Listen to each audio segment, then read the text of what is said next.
Corona ਦੇ ਚਲਦੇ ਪੰਜਾਬ ਸਰਕਾਰ ਦੁਆਰਾ ਬੰਦ ਕਰਵਾਏ ਗਏ ਖੰਨਾ ਦੇ ਆਈਲੈਟਸ ਇੰਸਟੀਚਿਊਟ ਦੇ ਮਾਲਕਾਂ ਨੇ ਅੱਜ ਸਰਕਾਰ ਦੇ ਖਿਲਾਫ ਜੰਮ ਕੇ ਰੋਸ ਪ੍ਰਦਰਸ਼ਨ ਕੀਤਾ। ਇਸ ਦੌਰਾਨ ਸਰਕਾਰ ਦੇ ਖਿਲਾਫ ਜੰਮ ਕੇ ਨਾਅਰੇਬਾਜ਼ੀ ਵੀ ਕੀਤੀ ਗਈ। ਸੰਚਾਲਕਾਂ ਨੇ ਕਿਹਾ ਕਿ ਕੀ ਕਰੋਨਾ ਸਾਡੇ ਆਈਲੈਟਸ ਸੈਂਟਰਾਂ ਵਿੱਚ ਹੀ ਆਂਦਾ ਹੈ। ਸਰਕਾਰ ਨੇ ਹੁਣ ਕਰੋਨਾ ਦੇ ਮਾਮਲੇ ਘੱਟ ਹੋਣ ਤੇ ਹਰ ਇਕਾਈ ਨੂੰ ਖੋਲਣ ਦੀ ਛੂਟ ਦੇ ਦਿੱਤੀ ਹੈ, ਪਰ ਸਾਡੇ ਇੰਸਟੀਚਿਊਟ ਖੋਲਣ ਦੀ ਇਜਾਜ਼ਤ ਸਾਨੂੰ ਨਹੀਂ ਦਿੱਤੀ ਜਾ ਰਹੀ, ਜਦ ਕਿ ਇੰਸਟੀਚਿਊਟ 'ਚ ਕਰੋਨਾ ਦੇ ਬਚਾਅ ਦੇ ਹਰ ਉਪਾਅ ਕੀਤੇ ਜਾ ਰਹੇ ਹਨ। ਸੰਚਾਲਕਾਂ ਨੇ ਕਿਹਾ ਕਿ ਉਹ ਪੜ੍ਹੇ ਲਿਖੇ ਹਨ, ਸਰਕਾਰ ਦੀ ਹਰ ਗਾਈਡਲਾਈਨ ਨੂੰ ਮੰਨਦੇ ਹਨ, ਪਰ ਫਿਰ ਵੀ ਉਹਨਾਂ ਨਾਲ ਭੇਦਭਾਵ ਕੀਤਾ ਜਾ ਰਿਹਾ ਹੈ। ਉਹਨਾਂ ਨੇ ਕਿਹਾ ਕਿ ਜੇਕਰ ਇੰਸਟੀਚਿਊਟ ਖੋਲਣ ਦੀ ਇਜਾਜ਼ਤ ਨਾ ਦਿੱਤੀ ਗਈ ਤਾਂ ਭੁੱਖੇ ਮਰਨ ਦੀ ਨੌਬਤ ਆ ਜਾਏਗੀ। ਉਹ ਹਜ਼ਾਰਾਂ ਦਾ ਕਿਰਾਇਆ ਬਿੱਲ ਟੈਕਸ ਭਰ ਰਹੇ ਹਨ, ਜੋ ਕਿ ਹੁਣ ਭਰਨਾ ਮੁਸ਼ਕਿਲ ਹੋ ਗਿਆ ਹੈ।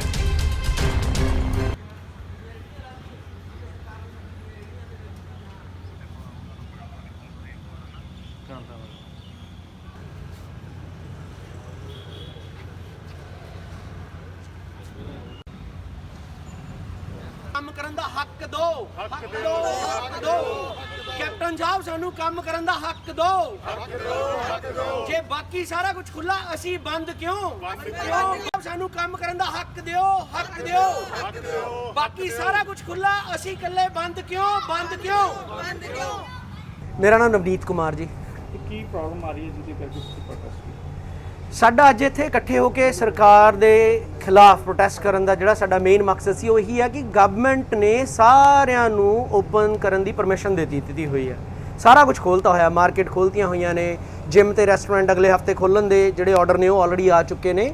ਸਾਡੇ ਨਾਲ ਹੀ ਡਿਸਕ੍ਰਿਮੀਨੇਸ਼ਨ ਕਿਉਂ, ਪੱਖਪਾਤ ਕਿਉਂ? ਆਇਲਸ ਇੰਡਸਟਰੀ ਨੂੰ ਹਰ ਵਾਰ ਦਰਕਨਾਰ ਕੀਤਾ ਜਾਂਦਾ ਔਰ ਇਹ ਦਰਕਨਾਰ ਕਰਨ ਕਰਕੇ ਸਾਡੇ ਪਰਿਵਾਰ, ਸਾਡੀਆਂ ਫੈਮਲੀਆਂ ਸਫਰ ਕਰਦੀਆਂ ਨੇ। ਤਾਂ ਉਹੀ ਅਸੀਂ ਸਰਕਾਰ ਨੂੰ ਇੱਕ ਸੁਨੇਹਾ ਦੇਣ ਦੇ ਲਈ ਇਕੱਠੇ ਹੋਏ ਹਾਂ ਕਿ ਅਸੀਂ ਹੱਥ ਜੋੜ ਕੇ ਬੇਨਤੀ ਕਰਦੇ ਹਾਂ, ਸਾਡੇ ਨਾਲ ਇਹ ਪੱਖਪਾਤ ਬੰਦ ਕਰੋ, ਸਾਨੂੰ ਕੰਮ ਕਰਨ ਦੀ ਇਜਾਜ਼ਤ ਦਿਓ, ਕਿਉਂਕਿ ਸਾਡੇ ਵੀ ਖਰਚੇ ਨੇ। ਸਾਡੇ 'ਚੋਂ ਕੋਈ ਵੀ ਇੱਥੇ ਇਹੋ ਜਿਹਾ ਨਹੀਂ ਹੈਗਾ ਜਿਹੜਾ ਸਫਰ ਨਾ ਕਰ ਰਿਹਾ ਹੋਵੇ। ਔਰ ਇਹੀ ਮਕਸਦ ਨੂੰ ਲੈ ਕੇ ਅਸੀਂ ਇਕੱਠੇ ਹੋਏ ਸੀਗੇ ਔਰ ਉਮੀਦ ਕਰਦੇ ਹਾਂ ਕਿ ਸਰਕਾਰ ਇਹ ਸਾਡੀ ਜਿਹੜੀ ਸੁਣਵਾਈ ਹੈ ਇਹਦੀ ਕਰੂਗੀ। ਬੱਸਾਂ ਦੇ ਵਿੱਚ ਫੁੱਲ ਕੈਪੈਸਿਟੀ ਨਾਲ ਚਲਾਉਣ ਦੀ ਇਜਾਜ਼ਤ ਦੇ ਰਹੀ ਸੀ ਸਰਕਾਰ, ਤੇ ਹੁਣ ਵੈਸੇ ਹੀ ਬੱਸਾਂ ਦੇ ਜਾਂ ਕਾਰਾਂ ਦੇ ਵਿੱਚ ਸਵਾਰੀਆਂ ਵਧਾ ਦਿੱਤੀਆਂ ਗਈਆਂ।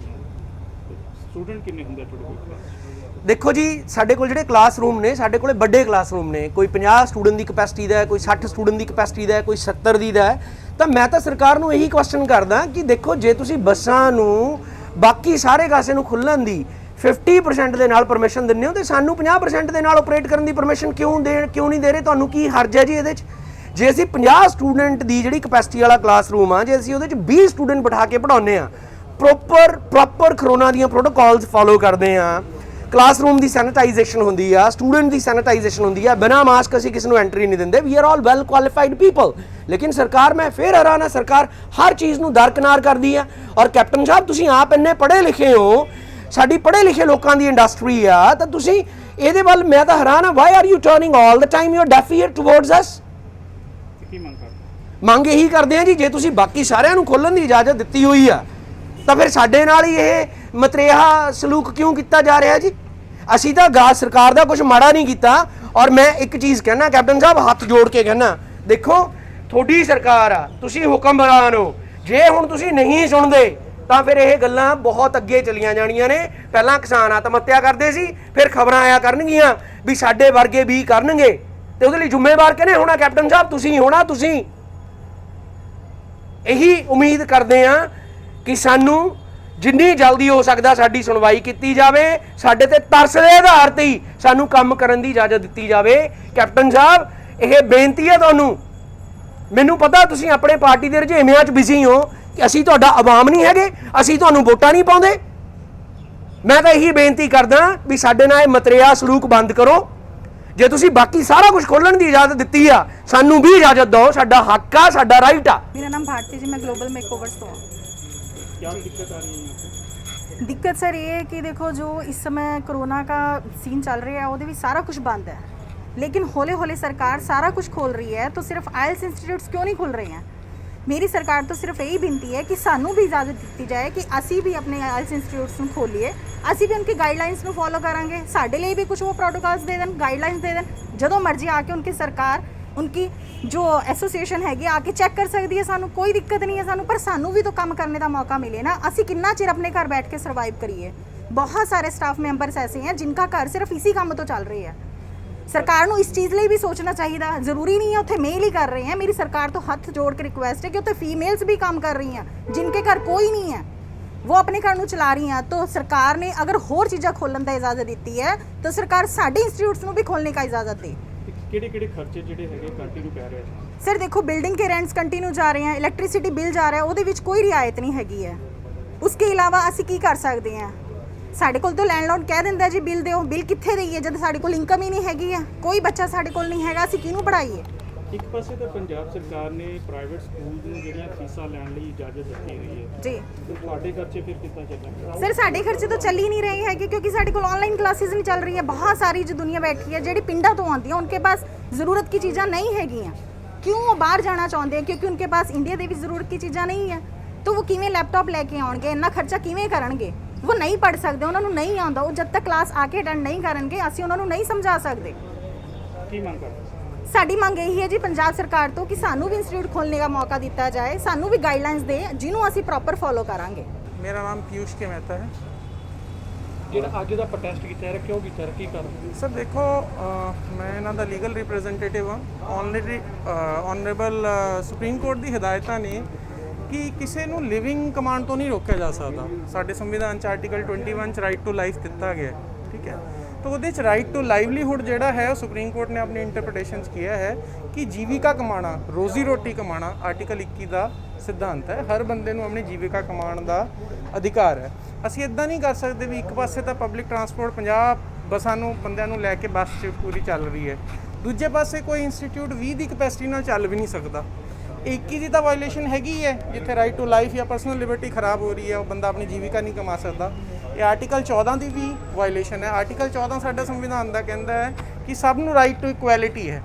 ਇਹ ਕਿਸ ਤਰ੍ਹਾਂ ਦੀ ਇਕੁਐਲਿਟੀ ਹੈ ਤੁਸੀਂ ਆਪ ਦੱਸੋ? ਰੈਸਟੋਰੈਂਟ ਚੱਲ ਰਿਹਾ ਜਿੱਥੇ ਬਿਮਾਰੀ ਫੈਲਣ ਦਾ ਚਾਂਸ ਹੈਗਾ, ਬੱਸਾਂ 'ਚ 50 ਦੀ ਕਪੈਸਿਟੀ ਦਾ 50 ਦੇ 50 ਹੀ ਫੁੱਲ ਜਾ ਰਹੇ ਹੈ, ਉੱਥੇ ਬਿਮਾਰੀ ਫੈਲਣ ਦਾ ਚਾਂਸ ਹੈ।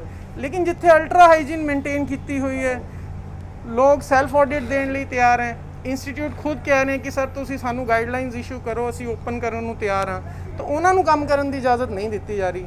ਤਾਂ ਸਮਾਜ ਦੇ ਇੱਕ ਤਬਕੇ ਨੂੰ ਜਾਂ ਨਾਗਰਿਕ ਦੇ ਇੱਕ ਤਬਕੇ ਨੂੰ ਕੰਮ ਕਰਨ ਦੀ ਇਜਾਜ਼ਤ ਹੈਗੀ ਹੈ, ਦੂਸਰੇ ਨਾਗਰਿਕ ਨੂੰ ਕੰਮ ਕਰਨ ਦੀ ਇਜਾਜ਼ਤ ਨਹੀਂ ਹੈਗੀ। ਐਸਾ ਕਿਉਂ ਹੁੰਦਾ ਕਿ ਸਾਡੀਆਂ ਸਰਕਾਰਾਂ ਕੰਮ ਰੋਕਣ 'ਚ ਵਿਸ਼ਵਾਸ ਕਰਦੀਆਂ, ਕੰਮ ਕਰਨ 'ਚ ਵਿਸ਼ਵਾਸ ਨਹੀਂ ਕਰਦੀਆਂ? ਅਸੀਂ ਬੰਦ ਕਰਨ ਨੂੰ ਤਾਂ ਸਭ ਤੋਂ ਅੱਗੇ ਹਾਂ, ਲੇਕਿਨ ਖੋਲ੍ਹਣ 'ਚ ਸਭ ਤੋਂ ਪਿੱਛੇ ਹਾਂ, ਠੀਕ ਹੈ। ਤੁਹਾਡੇ ਇੰਸਟੀਚਿਊਟ ਹੈਗੇ ਆ ਉਹ ਹਾਂਜੀ। ਬੰਦ ਕਰਵਾਏ ਗਏ ਨੇ ਔਰ ਪ੍ਰਾਈਵੇਟ ਸਕੂਲਸ ਹੈਗੇ ਆ ਉਹ ਬੱਚਿਆਂ ਤੋਂ ਉੱਦਾਂ ਹੀ ਫੀਸਾਂ ਲੈ ਰਹੇ ਆ, ਤੁਸੀਂ ਕੀ ਕਹਿੰਦੇ? ਸਰ ਉਹਨਾਂ ਦੀ ਲੌਬੀ ਸਾਡੇ ਨਾਲੋਂ ਬਹੁਤ ਜ਼ਿਆਦਾ ਸਟਰੋਂਗ ਹੈ। ਤੁਸੀਂ ਦੇਖ ਸਕਦੇ ਹੋ ਕਿ ਇੱਕ ਸਕੂਲ ਦੀ ਜਿਹੜੀ ਸਟਰੈਂਥ ਹੈ ਉਹ 1700 ਤੋਂ ਲੈ ਕੇ 2500 ਤੱਕ ਸਟਰੈਂਥ ਹੁੰਦੀ ਹੈ। ਇੱਕ ਇੰਸਟੀਚਿਊਟ ਦੀ ਜਿਹੜੀ ਸਟਰੈਂਥ ਹੈ 20, 25, 30 ਤੱਕ ਹੋ ਸਕਦੀ ਹੈ। ਤਾਂ ਉਹਨਾਂ ਦੀ ਜਿਹੜੀ ਲੌਬਿੰਗ ਪਾਵਰ ਹੈ ਸੈਂਟਰ ਗਵਰਨਮੈਂਟ ਜਾਂ ਸਟੇਟ ਗਵਰਨਮੈਂਟ ਉਹਨਾਂ ਦੀ ਸਾਡੇ ਨਾਲੋਂ ਜ਼ਿਆਦਾ ਹੈ। ਹਾਲਾਂਕਿ ਜਦ ਤੁਸੀਂ ਡਿਪਟੀ ਕਮਿਸ਼ਨਰ ਸਾਹਿਬ ਦੇ ਆਰਡਰ ਦੇਖੋ ਤਾਂ ਉਹਨਾਂ ਦੀ ਕਲਾਸੀਫਿਕੇਸ਼ਨ ਨੰਬਰ ਅਲੱਗ ਹੈ, ਸਾਡਾ ਕਲਾਸੀਫਿਕੇਸ਼ਨ ਨੰਬਰ ਅਲੱਗ ਹੈ, ਠੀਕ ਹੈ। 2500 'ਚ ਬਿਮਾਰੀ ਫੈਲਣ ਦਾ ਜ਼ਿਆਦਾ ਚਾਂਸ ਹੈ, 30 'ਚ ਬਿਮਾਰੀ ਫੈਲਣ ਦਾ ਚਾਂਸ ਘੱਟ ਹੈ, ਲੇਕਿਨ ਉਹਨਾਂ ਨੂੰ ਹਮੇਸ਼ਾ ਸਾਡੇ ਤੋਂ ਪਹਿਲਾਂ ਤਰਜੀਹ ਦਿੱਤੀ ਜਾਂਦੀ ਹੈ ਕਿਉਂਕਿ ਉਹਨਾਂ ਦੀ ਵੋਟਿੰਗ ਪਾਵਰ ਵੀ ਸਾਡੇ ਨਾਲੋਂ ਜ਼ਿਆਦਾ ਹੈ, ਉਹਨਾਂ ਦੀ ਲੌਬਿੰਗ ਪਾਵਰ ਵੀ ਸਾਡੇ ਨਾਲੋਂ ਜ਼ਿਆਦਾ ਹੈ, ਤੇ ਉਹ ਆਪਣੀ ਸੇਹ ਸਰਕਾਰ 'ਚ ਜਲਦੀ ਕਹਾ ਸਕਦੇ ਨੇ। ਆ ਸਾਡੀ ਸੇਹ 19 ਨਹੀਂ ਹੁੰਦੀ। ਪਿਛਲੀ ਵਾਰੀ ਸਾਡੀ ਜਿਹੜੀ ਪਰਮਿਸ਼ਨ ਆਈ ਉਹ 15 ਅਕਤੂਬਰ ਨੂੰ ਆਈ ਔਰ ਜਰਨਲ ਬਾਜ਼ਾਰ ਜਿਹੜਾ ਸੀ ਉਹ 17 ਮਈ ਨੂੰ ਖੁੱਲ੍ਹ ਗਿਆ ਸੀ। ਤਾਂ ਤੁਸੀਂ ਫਰਕ ਦਾ ਅੰਦਾਜ਼ਾ ਲਾ ਸਕਦੇ ਹੋ ਕਿ ਅਗਰ 5 ਮਹੀਨੇ ਕੋਈ ਇੰਸਟੀਚਿਊਟ ਘਰੇ ਬੈਠ ਕੇ ਕੰਮ ਮਤਲਬ ਵਿਹਲਾ ਬੈਠਾ ਰਿਹਾ ਤਾਂ ਉਹ ਬੰਦੇ ਨੇ 6-7 ਮਹੀਨੇ ਲਾ ਕੇ ਦੁਬਾਰਾ ਟਰੈਕ ਤੇ ਆ, ਜਦ ਨੂੰ ਤੁਸੀਂ ਦੁਬਾਰਾ ਬੰਦ ਕਰਤਾ। ਇਹੀ ਸੀਜ਼ਨ ਸੀਗਾ, ਅਪ੍ਰੈਲ ਜਾਂ ਮਾਰਚ ਤੋਂ ਲੈ ਕੇ ਸਤੰਬਰ ਤੱਕ ਦਾ ਕੰਮ ਕਰਨ ਦਾ ਸੀਜ਼ਨ ਹੁੰਦਾ। ਇਸੇ ਸੀਜ਼ਨ 'ਚ ਪ੍ਰਾਈਮ 'ਚ ਸਾਡਾ ਬੰਦ ਹੋ ਜਾਂਦਾ, ਤਾਂ ਇਸ ਹਿਸਾਬ ਨਾਲ ਤਾਂ ਸਾਰੇ ਅਦਾਰੇ ਬੰਦ ਹੋ ਜਾਣਗੇ। ਔਰ ਜਿਹੜੇ ਲੋਕ ਗੈਰ ਕਾਨੂੰਨੀ ਤਰੀਕੇ ਨਾਲ ਕੰਮ ਕਰ ਰਹੇ, ਜਿਨ੍ਹਾਂ ਕੋਲ ਲਾਇਸੈਂਸ ਨਹੀਂ ਹੈਗਾ ਆਇਲਸ ਦਾ ਜਾਂ ਇਮੀਗ੍ਰੇਸ਼ਨ ਦਾ ਲਾਇਸੈਂਸ ਨਹੀਂ ਹੈਗਾ, ਉਹ ਘਰਾਂ 'ਚ ਧੜੱਲੇ ਨਾਲ ਕੰਮ ਕਰ ਰਹੇ। ਕੀ ਮੰਗ ਕਰਦੇ ਹੋ ਤੁਸੀਂ? ਮੰਗ ਇਹ ਹੈ ਵੀ ਸਰ ਸਿਟੀਜ਼ਨ ਨੂੰ ਸਿਟੀਜ਼ਨ ਵਾਂਗੂ ਦੇਖੋ, ਉਹਨਾਂ ਦੀ ਰਾਈਟ ਟੂ ਲਾਈਵਲੀਹੁੱਡ ਪ੍ਰੋਟੈਕਟ ਕਰਨਾ ਸਰਕਾਰ ਦੀ ਜ਼ਿੰਮੇਵਾਰੀ ਹੈ। ਸਭ ਸਿਟੀਜ਼ਨ ਨੂੰ ਬਰਾਬਰ ਦੇਖਣਾ ਵੀ ਸਰਕਾਰ ਦੀ ਜ਼ਿੰਮੇਵਾਰੀ ਹੈ। ਸਰਕਾਰ ਮਾਂ-ਬਾਪ ਵਰਗੀ ਹੁੰਦੀ ਹੈ, ਤਾਂ ਮਾਂ-ਬਾਪ ਜਿਵੇਂ ਬੱਚਿਆਂ ਨਾਲ ਕੋਈ ਵਿਤਕਰਾ ਨਹੀਂ ਕਰ ਸਕਦੇ, ਇੱਦਾਂ ਸਰਕਾਰਾਂ ਨੂੰ ਵੀ ਆਪਣੇ ਨਾਗਰਿਕਾਂ ਨਾਲ ਕੋਈ ਵਿਤਕਰਾ ਨਹੀਂ ਕਰਨਾ ਚਾਹੀਦਾ। ਜੇ ਇੱਕ ਪੱਖ ਨੂੰ ਕੰਮ ਕਰਨ ਦੀ ਇਜਾਜ਼ਤ ਦਿੱਤੀ ਹੈ ਤਾਂ ਦੂਜੇ ਪੱਖ ਨੂੰ ਵੀ ਇਜਾਜ਼ਤ ਦੇਣੀ ਚਾਹੀਦੀ ਹੈ। ਅਸੀਂ ਇਹ ਨਹੀਂ ਕਹਿੰਦੇ ਕਿ ਉਹਨਾਂ ਦਾ ਬੰਦ ਕਰ ਦਿਓ, ਅਸੀਂ ਤਾਂ ਇਹ ਕਹਿੰਦੇ ਹਾਂ ਸਾਡਾ ਵੀ ਖੋਲ੍ਹ ਦਿਓ।